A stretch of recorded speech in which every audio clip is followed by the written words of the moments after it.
Hey everybody, RetroPie Guy here. Today we're going to do a full demo and review of the ODROID Go Super handheld video game console. So let's get started. That here we have our standard 4-button configuration for our controls. We have A, B, X, and Y. Over here on the left-hand side, we do have our D-pad. Below here, we have dual analog sticks. I will mention, however, that we do not have the button function on here. So if you push these in, absolutely nothing happens because they do not have that button function. Going up to the top here, you'll notice on the left-hand side, we have our select button. Here on the right-hand side, we have our start button. So we'll jump over to the top of our handheld.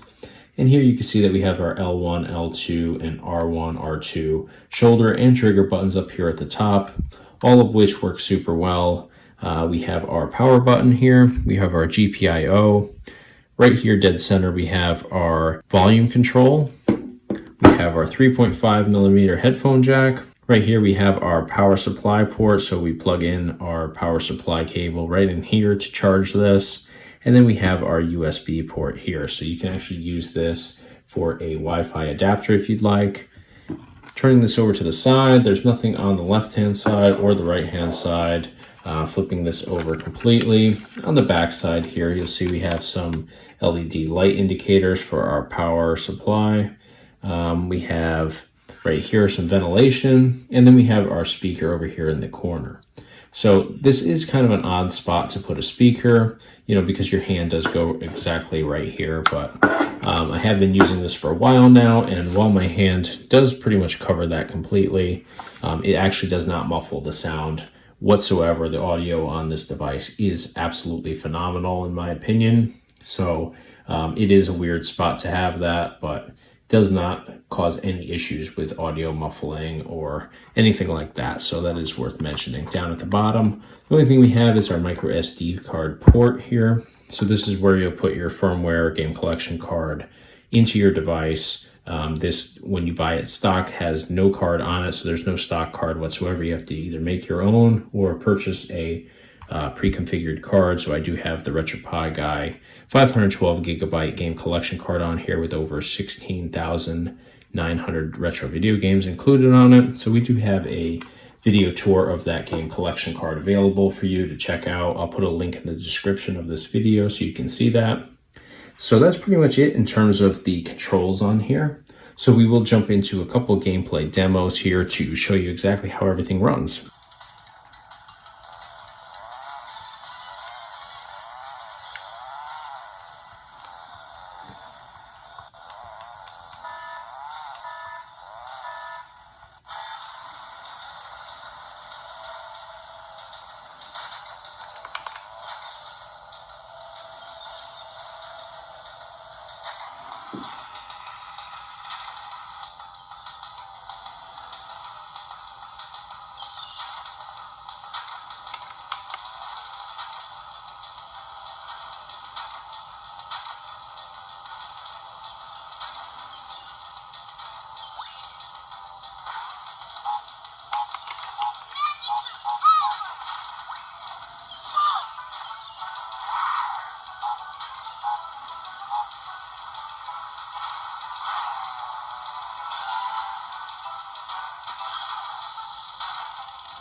All right, so now that we've walked over the layout here, front to back, we've gone over all the controls in great detail, and we've jumped into a couple different games to fully demo on here. It's time to talk about what I liked and what I didn't like about the ODROID Go Super.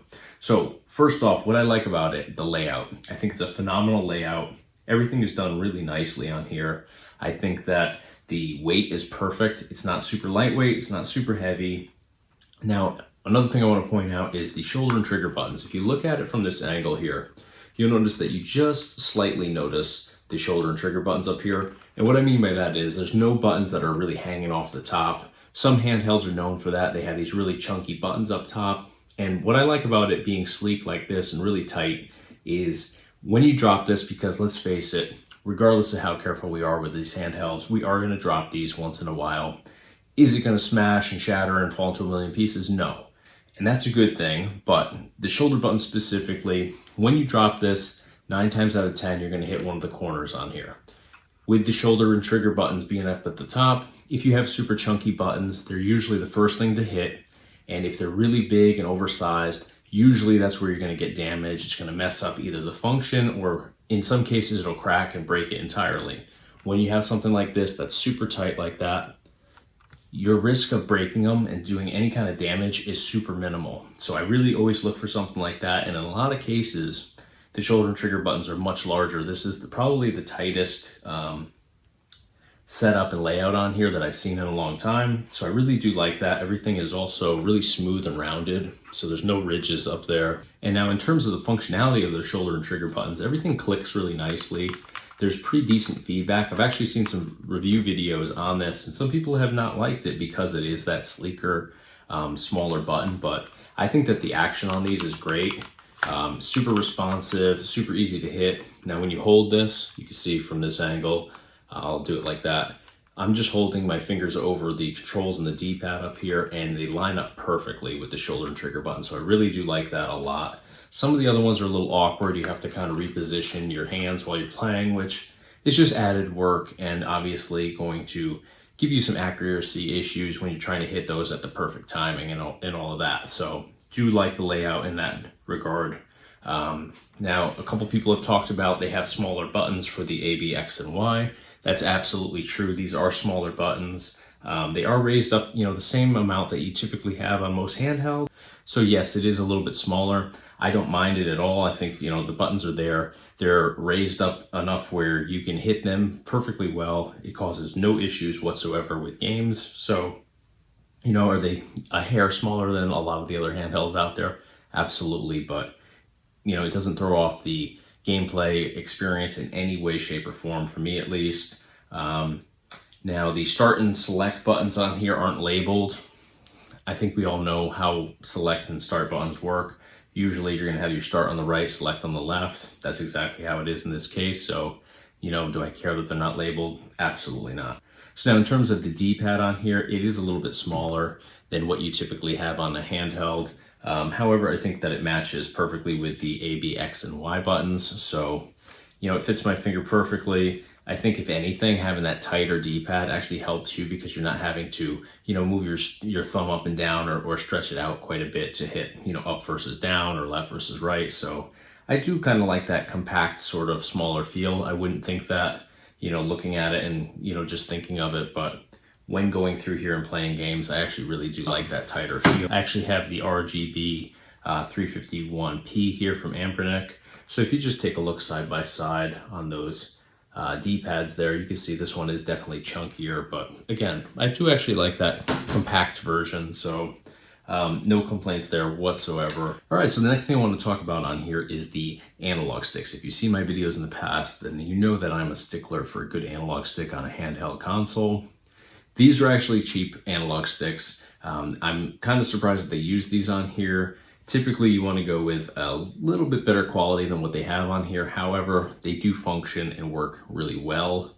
They're just cheaper, really low profile, not a real chunky or grippy material by any means. Now, you can go in and add on some grips onto the top. I think that would make them so much better if you did that. You can get them for like a couple cents really on eBay or Amazon. So I would definitely recommend doing that. It's just going to give you just a little bit more to grip onto there because they are pretty low profile if you take a look like that. super thin, super low profile. There's just the slightest little texture to them to grip onto. So I do find that they function really well, but there is that risk of sliding off the top of them a little bit. But, is it a huge deal? Absolutely not. And the good news is you aren't stuck with these. You can actually go in. I've seen some people rip these apart. I shouldn't say rip them apart. That sounds violent. Take these apart and replace those analog sticks, and you can replace them with a whole bunch of different options. So you aren't stuck with these ones.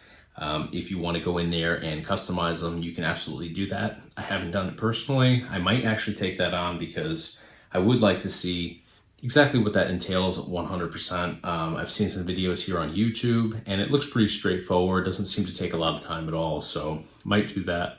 If I do, I'll put a video together on how to do that and how well the performance of them improved by doing so. So that's really the only knock that I have on the ODROID Go Super. I think that it comes down to those analog sticks. Everything else is really excellent quality. That's the only thing that I think that they kind of cheaped out on, and it shows because the buttons, while they are much smaller, the quality is there. They're really nice functionality to them. They respond super well, but the analog sticks, just side-by-side comparison there, they stand out. They just look cheap compared to everything else on here, which seems pretty much top-notch. Now the screen on here, the picture is phenomenal. I don't think that the video here, obviously a video of a video, it always diminishes the quality. It makes it look a lot less than what it really is. Not as bright, not as brilliant. So I think that it's just not doing it justice, but the quality of the screen picture is just phenomenal. I can't say enough nice things about it. I think it really rivals that of the Anbernic RG351V, which is notoriously known for that really bright and brilliant screen quality. So now the audio on here, while I think that the speaker location is kind of an odd choice, and it is a rather small speaker too, it has great audio. So you know what? I've said this before with some handhelds, they kind of put them in weird places sometimes, but if it doesn't get distorted and your hand there doesn't, just having your hand in front of it doesn't cause any issues where you're not hearing it as well or it's distorted in any way, then you know what? We can't complain about it. We can't knock them for that. It's a weird placement in my opinion, but hey, it works. So what are you going to do? So now with all that being said, I think that this is an absolute powerhouse of a handheld. And I think at the price point of between $80 and $100, you are getting an absolute steal on this particular device. I think that, at that price point, you can definitely afford to buy a game collection card that's ready to go, turnkey, just throw it into the micro SD card slot, power it on, and you're ready to start enjoying games. Or if you want to take your time and put together a game collection card of your own, I think that, again, at that price point, it's super worth it. And this is just far superior to all the other handhelds out there, in my opinion. So now with all that being said, I would not hesitate to purchase one of these at all. I think that at $80 to $100, depending on where you're getting this, I think it's an absolute steal. And, at that price point, you can definitely afford to buy a game collection card to, make this turnkey and easy to start enjoying games. You just grab that SD card, slide it into the slot on here, power it on, and you're instantly enjoying all these retro video games. And if you're, totally comfortable with putting together your own game collection card, by all means do that. With that, you can totally customize it however you want. You can put in, all the collections and games that you specifically want. So you don't need to have, all these games that maybe you're not particularly interested in having on your device. So that's an awesome way to go as well. So all that being said, phenomenal device, the quality's there.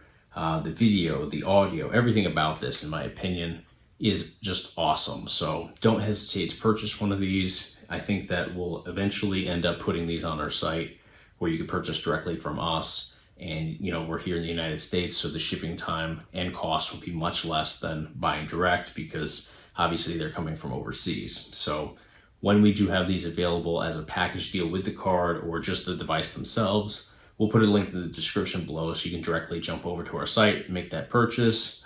If you're interested in some additional information, feel free to reach out to us. We're always easy to get a hold of, always happy to help. So that's going to do it for today. If you found this video helpful, smash the like button for me. Subscribe to the YouTube channel. We do a whole bunch of stuff around retro gaming, product demos, gameplay demos, tutorials, just a whole bunch of stuff based around retro gaming. And of course, check us out online on our website, www.retropieguy.com. Thanks for watching.